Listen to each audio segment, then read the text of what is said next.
Olá a todos! Essa apresentação tem como objetivo elucidar sobre o artigo Criptografia, realizando uma conexão entre a álgebra linear e a educação básica. Esse artigo foi feito por Breno Pellegrini e Elisa Fonseca. Dando início à introdução dessa apresentação, iremos falar um pouco do que seria a criptografia. A intersecção entre a criptografia e matrizes é uma abordagem bastante interessante, especialmente quando aplicada na educação básica. A criptografia, ao longo da história, tem sido essencial para garantir a segurança em várias áreas, como militares e financeiras. Ao trazer esses conceitos para a sala de aula, é possível criar uma ponte significativa entre a matemática e a tecnologia, contribuindo para o desenvolvimento do letramento matemático e também da alfabetização digital dos alunos. A cifra de Rio, que iremos falar durante essa apresentação, é um exemplo prático que ilustra a interação entre criptografia e matrizes. Essa técnica utiliza matrizes para codificar mensagens, proporcionando uma aplicação direta da álgebra linear. Ao abordar a história da criptografia e a sua evolução, o estudo não apenas destaca a importância desses conceitos, mas também fornece um contexto histórico que pode motivar os alunos a entenderem como as práticas de segurança evoluíram ao longo do tempo. Isso cria uma perspectiva mais ampla sobre a relevância desses conhecimentos, conectando o passado com o presente. Agora iremos falar um pouco da história da criptografia e como ela evoluiu ao longo dos anos. A história da criptografia é rica e bastante diversa, entendendo-se por séculos e evoluindo em resposta às demandas de diferentes eras. Na antiguidade, os egípcios usavam hieroglifos e inscrições para esconder mensagens, enquanto os espartanos, na Grécia Antiga, usavam um dispositivo chamado Skytele. Na Roma Antiga, Júlio César implementou uma cifra com o próprio nome dele, chamada Cifra de César, deslocando letras e mensagens por um número fixo de posições no alfabeto. Um exemplo desse método é exemplificado na foto. Durante a Idade Média e Renascença, cifras se tornaram mais elaboradas, com destaque para a cifra de substituição polialfabética de Leon Battista Albert. A revolução na criptografia ocorreu durante a Segunda Guerra Mundial, com a máquina de Enigma da Alemanha, que foi decifrada pelos inimigos. Na era moderna, Claude Chamon estabeleceu as bases teóricas para a criptografia e surgiram conceitos inovadores como a criptografia de chave pública, proposta por Diffie e Hellman. O RSA, um algoritmo de chave pública desenvolvido por Rivest, Chamir e Aldeman, se tornou amplamente utilizado na época. Os algoritmos modernos, como AES, são fundamentais para proteger dados sensíveis na atualidade. A história da criptografia continua a evoluir com tecnologias como blockchain, que utiliza princípios criptográficos para garantir a segurança em transações de criptomoedas, como Bitcoin. Essa jornada reflete a constante adaptação da criptografia, desde a comunicação escrita por papiros até os desafios digitais da atualidade. Cada avanço destaca a importância de garantir a confidencialidade e integridade das informações em diferentes contextos ao longo do tempo. Dentre os diversos sistemas criptográficos existentes, existe a cifra de Hill. Ela é um sistema que busca utilizar matrizes para codificar as mensagens. E essas mensagens, antes de serem codificadas, elas são atribuídas a valores numéricos. E aí, sim, inseridos na matriz e multiplicados por uma matriz de codificação. Quando se utiliza esse sistema, é muito importante ter cuidado na escolha do tamanho da matriz, porque ela afeta diretamente o resultado e a aplicação. Por isso, normalmente a cifragem utiliza uma matriz quadrada para codificar as letras em pares. Elas são selecionadas em pares, de modo que isso é organizado mais corretamente. E esses pares, eles são determinados através da matriz ou chave de codificação.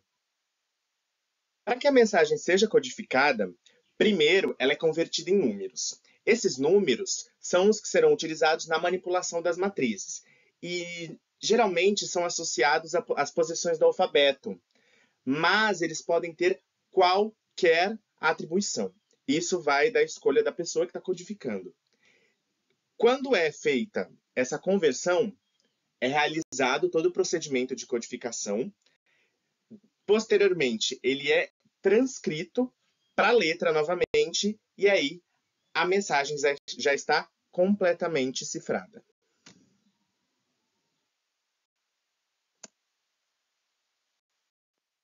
Para elucidar de forma mais clara a aplicação da cifra de Hill na álgebra, utilizaremos um exemplo de cifragem da mensagem IFSP.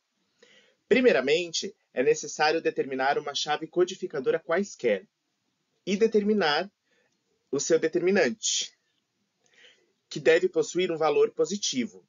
Caso ele seja nulo ou negativo, não será possível realizar a cifragem corretamente. Uma vez escolhida a matriz de codificação, é necessário converter as letras da mensagem em números. Aqui, atribuímos a cada uma das letras a sua correspondente posição no alfabeto.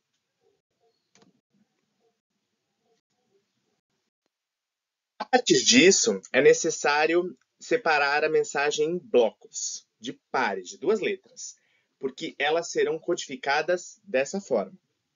Nisso, nós separamos em vetores coluna, ou seja, cada coluna será transformada em uma matriz 2 por 1, que nós aqui chamamos de M1 e M2. Dessa forma, vamos conseguir aplicar a multiplicação entre a chave de codificação e o vetor coluna, que foi o que nós separamos, para então conseguir chegar no código da mensagem. Com a operação realizada, nós obtemos os seguintes valores. Nesse caso, a gente nota que os valores resultantes dessa multiplicação são maiores que a quantidade de letras do alfabeto. Nesse caso, como estamos utilizando a atribuição da posição das letras do alfabeto para os números, eles são maiores que 26. Aqui, a cifragem ainda não está completa.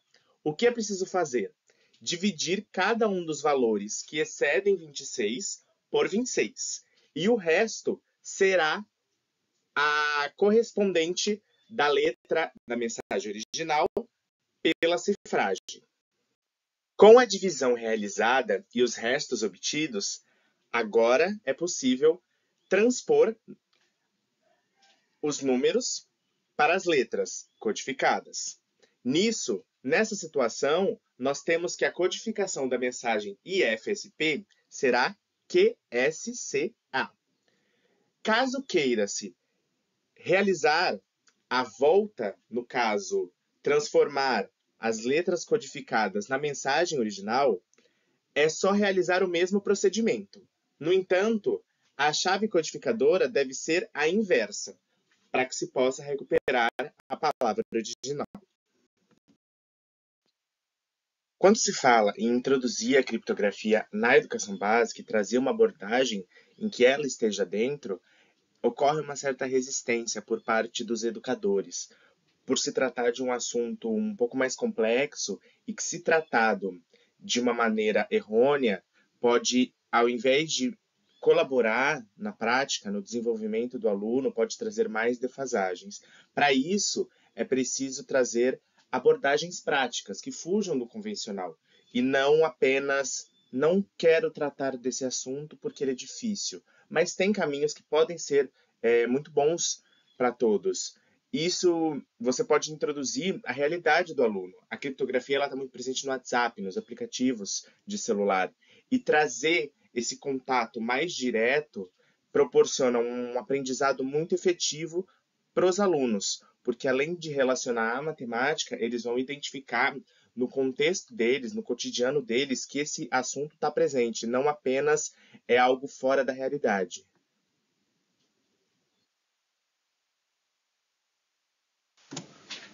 Pensando na cifra de Hill, que utiliza matrizes e determinantes para codificar as mensagens, e analisando os livros didáticos, é possível notar que eles não apresentam muitos contextos, eles apresentam só abordagens repetitivas e uma série de defasagens que precarizam o ensino do aluno.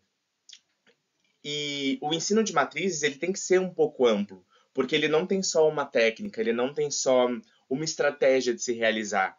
E isso também contribui para um ensino tecnicista, que é só em prática, em sistemático, e o aluno não. Ele tem que perceber que todo esse conjunto faz parte de um tema que ele encontra na sociedade, que ele participa e que também pode buscar o interesse dele. E essa transição entre a matemática, a simbologia e o cotidiano vai ser muito importante para a reflexão crítica do aluno. Com isso, é necessário não apenas trazer uma abordagem diferente, mas também criar um contexto. Não apenas trazer por trazer. Nesse caso da cifra de Hill, é interessante trazer uma abordagem criptográfica, um contexto histórico que foi abordado aqui, e isso vai trazer para o aluno um interesse maior, aliado também a novas metodologias, a metodologias que coloquem o aluno como centro da conversa, através de jogos de codificação, manipulação, poder criar o seu próprio instrumento é muito importante, porque quando se aborda um contexto mais lúdico na educação, ele serve como um catalisador do conhecimento, ele vai promover toda aquela compreensão prática que o aluno teve na atividade, ele vai conseguir identificar quando um conceito vai ser abordado. Isso vai estimular tanto a curiosidade dele em buscar mais sobre esse assunto que vai ser abordado na sala de aula, como também a identificar no cotidiano dele esse tema. Por exemplo, a WhatsApp, ao abordar a criptografia, ele vai conseguir perceber, poxa, aqui no WhatsApp tem criptografia. Eu estudei isso, eu sei mais ou menos como funciona, eu sei um caminho como criptografar mensagens. E é essa a intenção. O aluno não pensar que aquilo que ele aprendeu vai ficar dentro da sala de aula. Ele pode e deve levar como bagagem para o cotidiano dele, para trazer um olhar mais reflexivo.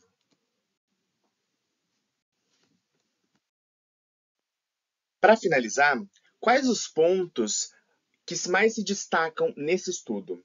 Primeiro, a relação da criptografia com a matemática, porque muito se pensa que são completamente opostas, mas elas já se conversam há muito tempo, desde os primórdios da humanidade, surgindo lá no Egito e até os dias atuais, trazendo sim várias conexões que podem ser trabalhados em sala de aula. E aí entra a cifra de Hill, que foi a que nós apresentamos aqui, em que é possível você trazer a criptografia por meio de matrizes e utilizando contextos, que é muito importante aliar o cotidiano do aluno com a sala de aula, promovendo um contexto interdisciplinar. Porque tratando da cifra de Hill, não apenas você vai tratar da matemática, você pode trazer um contexto histórico aliado à história, já promove uma interdisciplinaridade. Você também vai configurar jogos. Se você quiser abordar jogos com os alunos, quiser que eles criem os próprios jogos, você também pode introduzir a disciplina de artes. E essas abordagens, elas vão destacar não só a relevância da matemática em todo o cotidiano e no processo de ensino-aprendizagem dos alunos, mas vai promover reflexões. O aluno vai ter mais um olhar crítico, não só dentro da bolha que ele está, né, daquele contexto, mas adentrando também a novos campos de aprendizagem, de conhecimento, e ele vai conseguir transpor todo esse conhecimento adquirido em sala de aula, que por muitas vezes o aluno cria esse preconceito de para que eu vou usar isso? E ele vai conseguir identificar e vai falar: poxa, eu consigo perceber nisso aqui a criptografia, a matemática, e ele vai conseguindo transitar entre diversos campos, promovendo ainda mais a transição do que é teoria para o que é real. E aqui se encerra a nossa apresentação. E obrigada pela atenção de todos.